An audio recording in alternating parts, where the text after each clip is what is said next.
Assalamualaikum warahmatullahi wabarakatuh.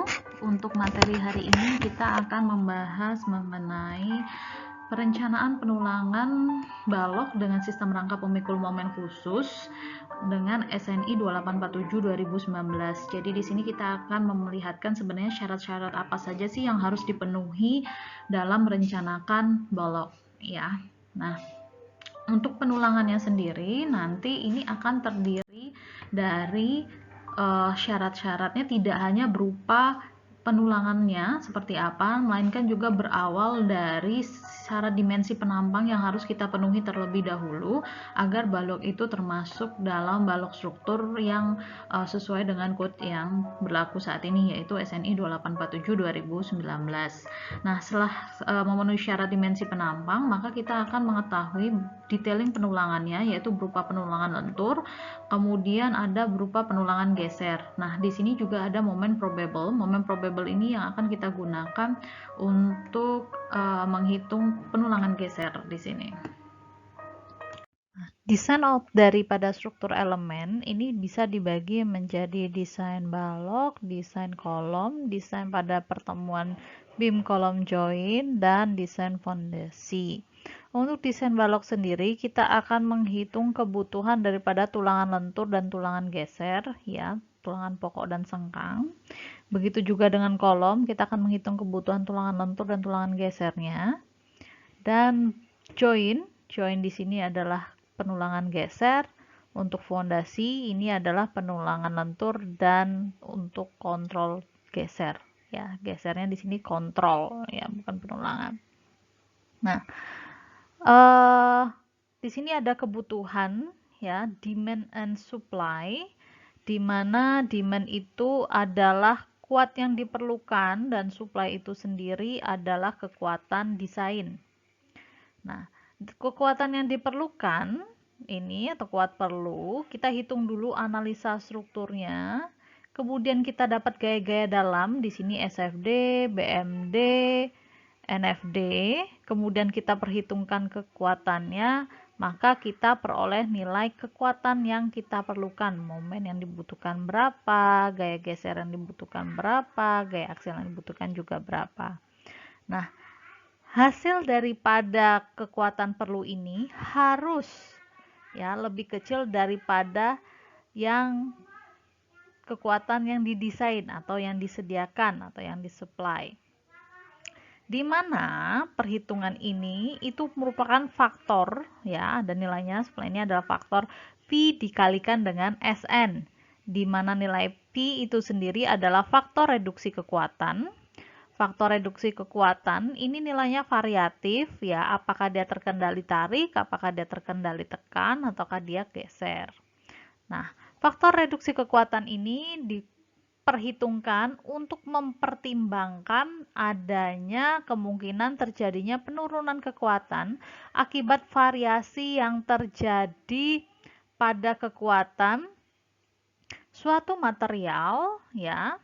Jadi pada saat pengecoran materialnya kurang homogen atau terlalu encer atau sebagainya, ya, karena material beton sendiri itu terdiri dari susunannya terdiri dari variabel semen, pasir, kerikil maupun air, ya, atau bisa jadi ada bahan tambah, sehingga pengalaman daripada konstruktornya ini sangat berpengaruh.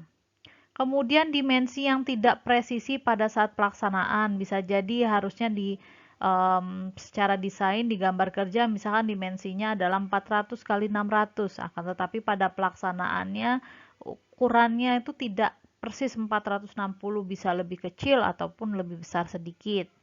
Kemudian pengaruh penyederhanaan dan asumsi desain,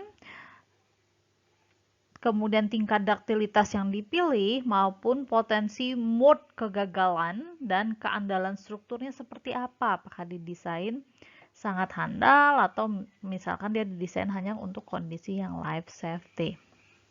Nah, pada saat perencanaan ini, desain struktur elemen yang kita desain, balok, kolom, join, dan fondasi ini, kita mengetahui kapasitasnya berapa, kekuatan kapasitasnya. Nah, Dan ini kita akan mengetahui kekuatan yang mampu untuk diberikan dalam menahan struktur. Nah, meskipun ini ada faktor pengali yang lebih kecil dari angka 1, nilai Pi yang akan digunakan lebih angka 1, nilai supply ini harus lebih besar daripada yang dibutuhkan. Nah, ini termasuk kategori strength based seismic design, perencanaan yang seperti ini. Untuk desain elemen beton tahan gempa, kita sudah mengeluarkan SNI yang terbaru dari BSN, yaitu SNI 2847 tahun 2019 ya. Tahun lalu di mata kuliah ini saya masih menggunakan SNI 2013, kali ini kita akan mencoba menggunakan SNI 2019. Nah, untuk struktur rangka pemikul momen biasa di SNI tahun 2013 berada di pasal 21.2, sedangkan di SNI yang terbaru tahun 2009 SRPMB ini berada di pasal 18.3. Kemudian struktur rangka pemikul momen menengah ini berada di pasal 21.3 untuk SNI tahun 2013 dan pasal 18.4 di SNI 2019. Sedangkan untuk struktur rangka pemikul momen khusus ini berada di pasal 21.5 untuk tahun 2013 dan pasal 18.6 tahun 2019. Nah, apa itu struktur rangka pemikul momen biasa? Struktur rangka pemikul momen biasa ini dikategorikan KDS yang paling rendah. Ya, KDS kategori desain seismik yang paling rendah yang berada di Peraturan Gempa 1726/2012. Untuk struktur rangka pemikul momen menengah, berarti dia KDS-nya berada di tengah-tengah antara B atau C. Sedangkan struktur rangka pemikul momen khusus atau SRPMK ini minimal KDS-nya adalah D ya. Minimal KDS-nya D. Nah, apa itu sistem rangka pemikul momen khusus atau istilahnya bisa disingkat dengan SRPMK? Di sini SRPMK itu adalah suatu sistem struktur yang didesain dan diberi detailing yang cukup guna menahan beban gempa bumi. Nah, sistem rangka pemikul momen khusus ini merupakan salah satu metode atau salah satu persyaratan yang harus dipenuhi untuk bangunan yang berada di dalam kategori KDS DE maupun F. Nah, untuk KDS sendiri ini ditentukan berdasarkan SNI 1726/2019 atau adik-adik bisa lihat nanti di link yang tercantum di slide ini. Nah, untuk KDS sendiri di dalam SNI 1726/2019 sebenarnya dia ada 6 tipe, yaitu dari tipe A sampai dengan tipe F. Ya, untuk tipe-tipe yang di bawah itu adik-adik bisa menggunakan sistem rangka pemikul momen di bawahnya, yaitu ada sistem rangka pemikul momen menengah dan sistem rangka pemikul momen biasa. Nah, yang menentukan sistem rangka itu adalah dari KDS-nya ya. Nanti dicek untuk terlebih dahulu di SNI 1726/2019. Untuk mata kuliah ini kita akan membahas hanya dengan sistem rangka pemikul momen khusus saja, karena sebagian besar bangunan yang berada di wilayah Indonesia atau wilayah Indonesia itu sebenarnya berada di wilayah Ring of Fire, di mana kita berada di pertemuan lempeng tektonik ya. Jadi sudah bisa dipastikan hampir sebagian besar wilayah Indonesia itu adalah daerah yang rawan terhadap gempa. Nah, untuk sistem rangka pemikul momen khusus ini atau special moment frame, di sini untuk rangka balok kolom yang dicor di tempat ya, artinya beton konvensional yang akan digunakan di sini kita bisa menggunakan syarat-syarat yang berada di pasal 18.2.3 hingga 18.2.8 dan 18.6 hingga 18.8. Untuk rangka balok kolom pracetak ya atau precast di sini kita bisa menggunakan pasal yang tercantum di 18.2.3 hingga 18.2.8 dan juga 18.9.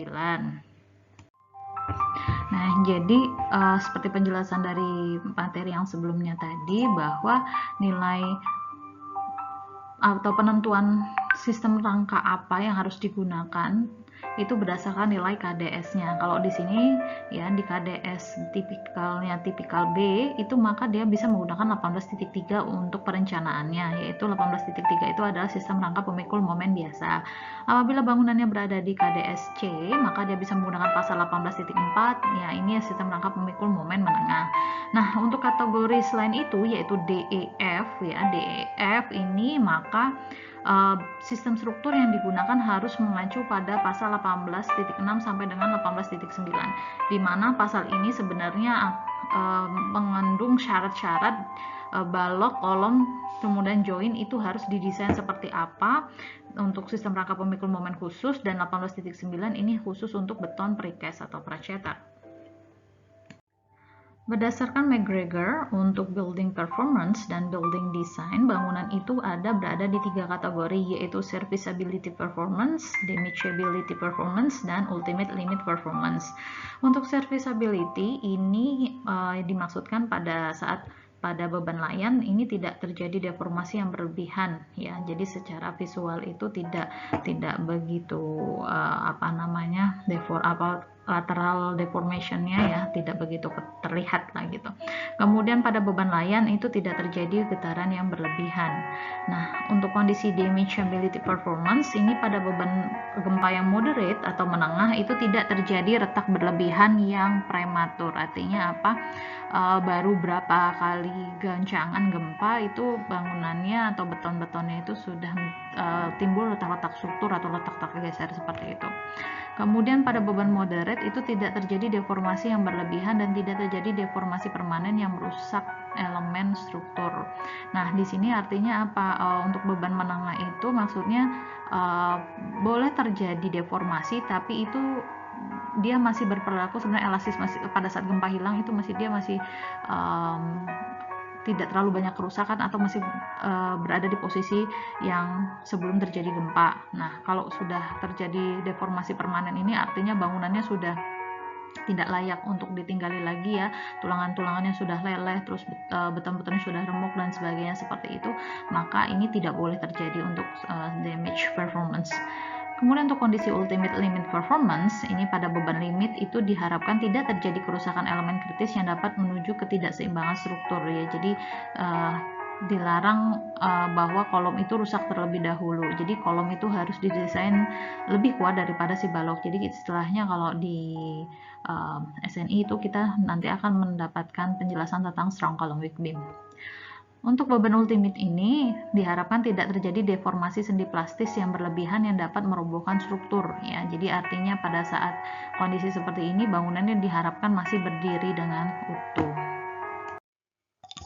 Nah, berdasarkan penjelasan dari slide yang sebelumnya tadi bahwa faktor reduksi kekuatan itu V nilainya adalah kurang dari 1 karena dia adalah nilai rasio daripada kebutuhan aktual dibandingkan dengan kebutuhan secara nominal ya. Dan faktor reduksi kekuatan ini diperlukan untuk memperkirakan kemungkinan kekuatan penampang tidak mencukupi atau under strength karena perbedaan dimensi dan kekuatan material ya.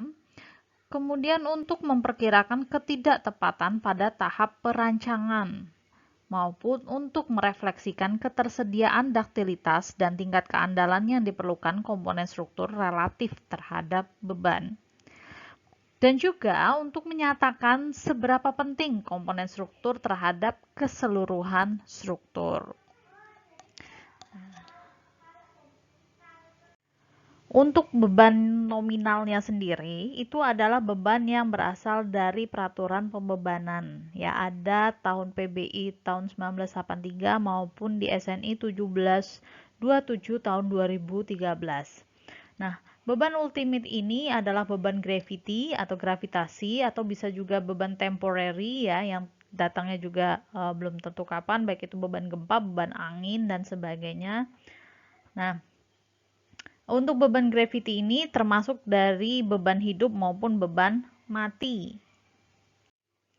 Nah, untuk bebannya sendiri kita berikan faktor yang nilainya lebih dari 1 karena ada banyak alasan ya yang mempengaruhinya. Ya, misalkan kalau beban mati itu ditingkatkan menjadi 20%-nya atau 1,2 D ya, karena untuk mengantisipasi beban yang berlebihan yang memang bisa saja terjadi. Contohnya seperti itu. Nah, untuk nilai P-nya sendiri atau faktor reduksi kekuatan ya, itu nanti nilainya kurang dari 1 ya. Karena untuk mengantisipasi agar kekuatan desainnya itu lebih besar daripada kekuatan yang diperlukan. Nah, kalau pada SNI 2002 itu tegangan desak beton mutunya boleh paling rendah adalah 17 MPa mulai SNI 2847 2013. Kuat tekan beton atau F aksensenya paling kecil adalah 20 MPa, di sini tetapkan sebagai 20 MPa, tapi di SNI 2847 2019 kekuatan beton minimumnya adalah 21 MPa untuk sistem rangka pemikul momen khusus dan dinding struktural khusus. Jadi untuk desain strukturalnya tidak boleh kurang dari 21 MPa. Nah, nilai efficiency berdasarkan SNI 2847 2019 ini harus dispesifikasikan dalam dokumen konstruksi dalam RKS dan harus sesuai dengan persyaratan A sampai C, di mana batasan pada tabel 19.2.1 ini harus memenuhi ya tabel batasan nilai efficiency atau efficiency minimum. Kemudian persyaratan durabilitas pada tabel 19.3.2.1 dan persyaratan kekuatan struktur ya ada di SNI 2847 2019. Untuk nilai V atau faktor reduksi kekuatan, kan tadi nilainya kurang dari 1. Ya, kalau di SNI 2013 ini terletak di pasal 9.3.2, tapi di SNI 2019 dia terletak di pasal 21.2.2. Nah, untuk faktor reduksi kekuatan di antara kedua SNI ini itu tidak ada perubahan. Nilainya tetap sama, di mana nilai epsilon T yang sebagai pembatas terkendali tarik itu berada di batasan minimal epsilon T sama dengan 0,005. Nah, sedangkan untuk daerah yang epsilon T-nya kurang dari 0, atau sama dengan 0,002, maka struktur tersebut termasuk dalam terkendali tekan. Apabila epsilon T-nya berada di antara 0,002 sampai dengan 0,005, maka dia termasuk daerah transisi.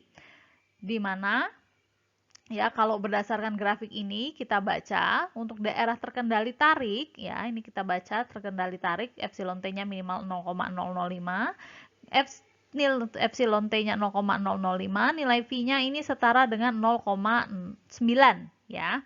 Sedangkan untuk epsilon T-nya yang minimum adalah 0,002, maka nilai V-nya setara dengan 0,65. Bagaimana dengan daerah transisi? Daerah transisi ini sendiri dengan epsilon T berada di antara 0,002 sampai dengan 0,005, dia dibagi menjadi dua kategori dengan sengkang spiral maupun sengkang yang biasa ya. Kalau sengkang spiral dia nilai V-nya bisa diperoleh dari 0,75 ditambah epsilon T min 0,002 dibagi 50. Sedangkan untuk sengkang biasa, sengkang persegi ya nilai V-nya setara dengan 0,65 ditambah epsilon T min 0,002 dikali 250 per 3. Nah, nilai V-nya untuk daerah transisi ini berarti di antara 0,65 sampai maksimumnya adalah 0,89 ya. Nah, apa itu epsilon T? Epsilon T merupakan regangan baja tarik terluar ya. Tegangan tarik baja terluar ya, yang paling luar di daerah tarik. Seperti itu. Oke. Gambar di sini adalah gambar epsilon T ya. Kita mau mencari epsilon T. Epsilon T itu adalah regangan baja tarik terluar. Jadi adik-adik dilihat di sini ada gambar penampang ya, penampang di sini ada dua buah tulangan di bagian bawah. Ini potongan dari sampingnya ya, terlihat bahwa ini ada dua buah lapis tulangan. Dan ini adalah grafik regangan, ini regangan baja dan ini adalah regangan beton. Nah, berdasarkan gambar ini diasumsikan mengalami momen positif ya, karena tariknya berada di bagian bawah. Nah, epsilon T itu apa? Epsilon T itu adalah regangan baja tarik terluar ya. Berarti di sini kita lihat ada dua buah lapis tulangan, yang mana yang paling luar yang dekat dengan selimut beton itu adalah regangan baja tarik terluarnya ya, atau istilahnya epsilon T ya. Ya, ini dekat dengan selimut beton. Di bagian sini ada selimut beton atau beton tahu. Nah, epsilon T ini akan berguna untuk memperhitungkan nilai P ya. Di sini nilai P-nya dibagi menjadi daerah terkontrol tarik atau under reinforce, daerah transisi ataupun daerah tekan, terkontrol tekan atau over reinforce ya, dimana nilai P-nya apabila dia terkendali tarik berada di 0,9, apabila dia terkendali tekan berada di 0,65, atau dia berada di daerah transisi berarti di antara 0,65 sampai dengan 0,9. Nilainya berapa? Ini tergantung sengkang yang digunakan. Apabila menggunakan sengkang spiral, ini ada rumusnya sendiri. Apabila dia menggunakan sengkang persegi biasa, ini ada rumusnya lagi sendiri. Nah, untuk tadi, apabila epsilon T-nya berada lebih dari 0,005 ya, dianggap tadi apa? Terkontrol tarik atau under reinforce. Apa itu kategori under reinforce? Under reinforce itu adalah di mana baja tariknya sudah leleh ya, bisa dilihat sini, ini grafik yang paling kiri ya, ini bajanya sudah leleh, nih lihat regangannya lebih besar yang baja dibandingkan dengan regangan betonnya. Artinya apa? Bajanya sudah leleh lebih dahulu ya. Nah, bajanya sudah leleh lebih dahulu, baru betonnya ini mengalami regangan ultimate. Nah, di mana keruntuhan tension control atau under reinforce ini ya ditandai oleh keretakan atau terjadinya defleksi, atau dalam istilah strukturnya akan melendut terlebih dahulu ya. Strukturnya akan memperlihatkan lendutan-lendutan dan defleksi-defleksi ataupun keretakan ya. Karena bajanya itu meleleh lebih dulu ya, mulur dianya. Nah, sedangkan untuk kategori epsilon T ya, nilainya 0,002 atau di bawahnya, maka dia termasuk terkontrol tekan atau over reinforce. Over reinforce ini mana? Ini grafik yang ini ya, di mana betonnya itu sudah mencapai ultimate regangannya, udah mencapai 0,003, bajanya belum mengalami leleh nih, regangannya baru sampai di titik ini ya, dimana epsilon S-nya itu masih kurang dari epsilon Y, dimana epsilon Y-nya itu Fy dibagi dengan modulus elastisitas. Nah, untuk struktur yang terkendali tekan atau yang over reinforce ini ditandai dengan baja tulangan yang sangat banyak ya, tapi penampangnya kecil, maka akan terjadi keruntuhan getas yang terjadi secara tiba-tiba tanpa adanya peringatan terlebih dahulu. Artinya betonnya itu langsung meledak dan bangunannya akan runtuh seketika. Ya. Nah, tadi seperti yang sudah saya jelaskan ya, bahwa regangan leleh baja itu diperoleh dari persamaan ini, kuat lelehnya Fy-nya ya dibagi dengan modulus elastisitas. Nah, kita menggunakan mutu baja yang tidak boleh lebih dari 420 MPa. Untuk Fy setara dengan 420 MPa, nilai epsilon yield-nya akan diasumsikan 0,002 ya. Kondisi regangan lelehnya itu dibatasi tetap 0,002. Nah, kenapa baja tulangan itu mutunya tidak boleh lebih dari 420 MPa? Karena semakin tinggi mutu baja, maka dia akan memperlihatkan grafik tegangan regangan yang menyerupai beton.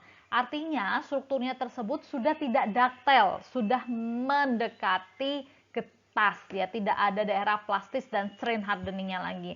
Oleh sebab itu untuk mutu baja dibatasi paling tinggi yang boleh digunakan adalah FY 420 MPa untuk mengantisipasi adanya over reinforce. Berikut ini adalah penjelasan kondisi tadi ya, kondisi balance, kemudian kondisi over reinforce atau terkendali tekan, atau kondisi under reinforce dan terkendali tarik. Di mana nilai penulangannya rho itu setara dengan rho balance. Rho balance itu apa? Baja tulangannya leleh, regangan betonnya bersamaan dengan bajanya leleh, betonnya mengalami ultimate. Nah, kalau kondisi over reinforce yang sudah saya jelaskan tadi sebelumnya atau kondisi terkendali tekan, ini bajanya tuh belum apa-apa ya, mungkin masih di batas elastis saja, akan tetapi betonnya sudah mengalami kerusakan ya, dia sudah melewati batas ultimate-nya. Nah, dengan kata lain ini bajanya kuat sekali sehingga betonnya remuk secara tiba-tiba. Ini terjadi kegagalan yang getas ya. Betonnya runtuh dan bangunannya bisa runtuh seketika. Nah, ini bahaya karena tidak ada peringatan dini. Nah, sedangkan kondisi yang paling ideal adalah kondisi under reinforce di mana rho-nya kurang dari rho balance, atau ini adalah epsilon T-nya setara dengan 0,005 atau lebih, termasuk dalam kategori terkendali tarik. Ini kondisinya di mana bajanya sudah leleh ya, mengalami leleh, tapi betonnya belum mencapai regangan ultimate-nya atau regangan maksimumnya. Nah, ini artinya adalah bajanya relatif lemah ya, baja akan leleh lebih dulu, akan mengalami lendutan ya, strukturnya akan mengalami lendutan, akan memperlihatkan retak-retak struktur, retak-retak akibat beban lentur ya, sehingga dia akan memperlihatkan peringatan dini. Nah, ini kondisi yang paling ideal. Nah, rho yang digunakan agar dia penampangnya adalah terkendali tarik, rho yang kita gunakan itu harus kurang dari 0,75 rho balance. Seperti yang sudah saya bahas juga di slide sebelumnya, bahwa berdasarkan SNI 2013 maupun 2019, nilai baja tulangan itu FY-nya tidak boleh lebih dari 420 MPa karena akan menyebabkan baja mutu tinggi yang apabila digunakan itu akan menimbulkan tegangan lekatan yang tinggi antara baja tulangan dan beton yang pada akhirnya bisa memicu kegagalan mekanisme lekatan bonding antara baja tulangan dan beton. Nah, khususnya pada saat elemen struktur yang mengalami beban gempa siklik bolak-balik ya. Jadi berbahaya jika menggunakan baja mutunya lebih dari 420 MPa. Nah, kemudian untuk overstrength factor atau mu0 ini yang digunakan setara dengan 1,25. Ini merupakan rasio kuat lele aktual terhadap kuat lele spesifikasi yang disyaratkan. Fu-nya itu setara dengan 1,25 FY. Ini kalau dalam pengujian tegangan-tegangan baja di laboratorium, ini nilai yang paling rendah ya, 1,25 FY itu yang baja yang boleh digunakan. Perbesaran ini dimaksudkan untuk mengantisipasi kuat lebih yang dimiliki oleh baja tulangan lentur yang digunakan agar proses sendi plastis itu berjalan dengan baik. Overstrength factor digunakan untuk perencanaan struktur yang berbasis pada konsep desain kapasitas dan dapat digunakan untuk merencanakan elemen struktur yang diharapkan tetap elastik pada saat terjadi sendi plastis. Panjang sendi plastis yang terbentuk pada dasarnya merupakan cerminan dari sifat hardening baja ya di fase ketiga yang membentuk kurvanya adalah parabolik. Sifat hardening ini diperlukan agar dapat terjadi perambatan kelelehan atau redistribusi ke arah tengah bentang ya, karena sendi plastis itu berada di ujung-ujung bentang balok dekat dengan kolom. Nah, nanti diharapkan adanya perambatan kelelehan ke arah tengah bentang setelah tercapainya momen leleh pada penampang di dekat muka tumpuan atau dekat muka kolom. Nah, ini adalah diagram tegangan regangan baja untuk baja mutu rendah maupun mutu sedang. Dia memiliki 3 fase. Fase pertama adalah elastis ya, dia akan kembali ke posisinya semula. Dan yang kedua adalah fase leleh atau fase plastis di mana P-nya atau tegangannya ini akan stabil, akan tetapi regangannya akan terus bertambah. Nah, ini dia mengalami lendutan ya, dan apa namanya, di peringatan dini itu berawal dari pelelehan baja tulangan. Nah, kemudian ada fase strain hardening, ini yang parabolik, di mana tegangannya itu meningkat secara bertahap ya, secara bertahap tapi agak pelan. Akan tetapi regangannya akan meningkat begitu signifikan ya, seperti dilihat dalam grafik ini. Nah, panjang sendi plastis yang terbentuk pada dasarnya merupakan cerminan dari sifat hardening baja yang ini tadi. Nah, ini bisa dilihat di bukunya Pak Iswandi Imran tahun 2010 ya. Oke, itu tadi presentasi kita mengenai beberapa parameter yang perlu kita ketahui terlebih dahulu, konsep bagaimana sih atau hal-hal apa saja sih yang dipertimbangkan dalam merencanakan balok sesuai dengan SNI 2847 2019 dengan sistem SRPMK.